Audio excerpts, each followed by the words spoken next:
Hey guys, welcome back. So I wanted to talk to you guys about the vested crew member program. And basically this program in a nutshell is basically there to help make the Coast Guard more efficient and basically save money and save time in general. So I came across the vested crew member program when I was trying to go ET. Originally, I was in my first unit. I was waiting the 4 months to put my name on the A school list, and I wanted to go ET at the time. So I put my name on the ET list, and my name just wasn't moving.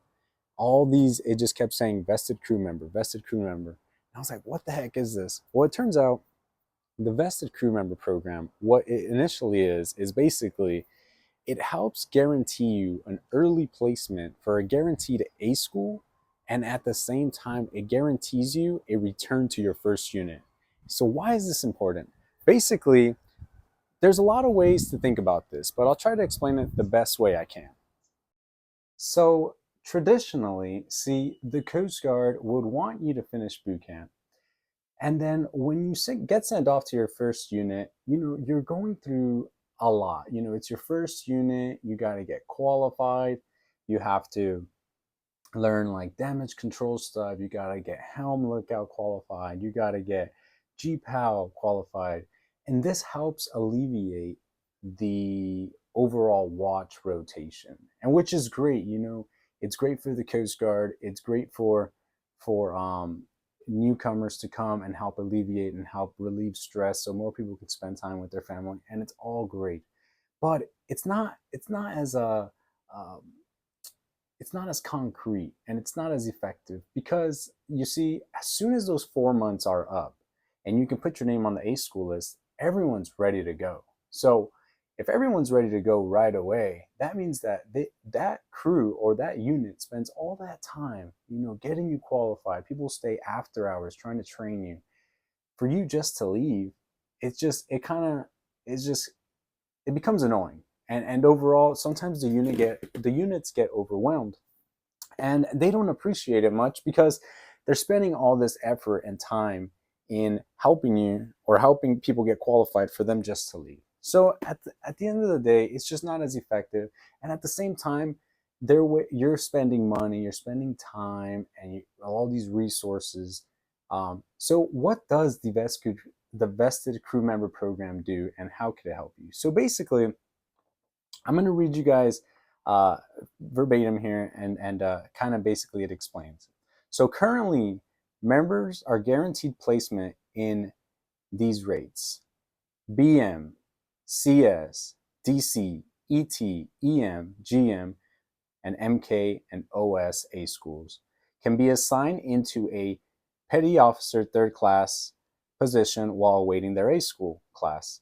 Upon graduation from their A school, the member will return to the unit as a third class petty officer.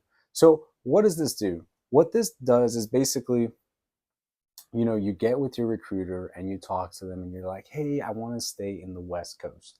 I want to stay in the West Coast. I'm very interested. And and of course, like, not every rate is on here. So of course it would only work if you're interested in one of these rates. And again, that's going to be boatswain's mate, you're going to culinary specialist, damage control, electronics technician, electrician's mate, gunner's mate, and machinery technician and operations specialist.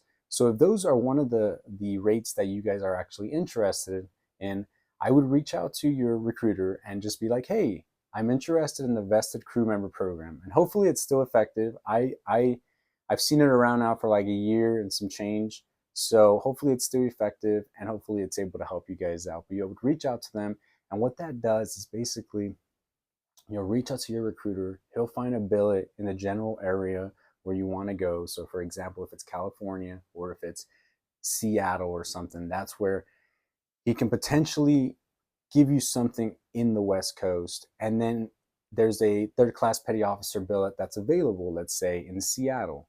Well, you'll go, and that's where you want to go. You want to be an operations specialist, let's say, or a culinary specialist.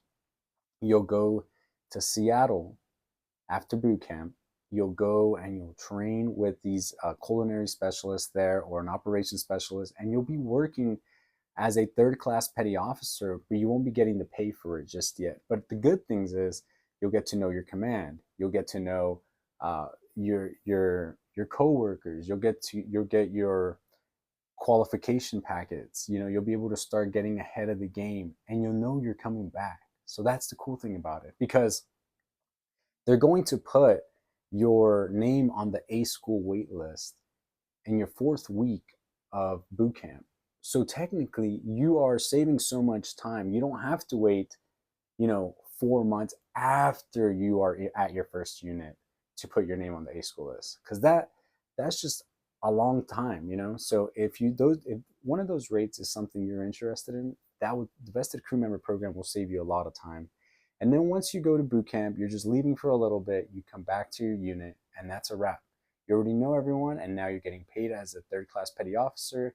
You're still in that role, and you probably already completed all your QRC, all your qualification packet, and you're ready to take a board. And it's a quick, effective process. Um, I think it's a great program for anyone who's looking to join and that wants one of those rates. Of course, um, just always take your time, look into the rates, and if it's something you really want to do, the vested crew member program is great for you. Other than that, that's all I got. I hope this video helps somebody out there. And if the rate isn't on here, then it's probably a really good rate also. And don't feel bad for waiting. You'll also have a great experience as a non-rate. But other than that, have a good one. I'll catch you guys later. Peace.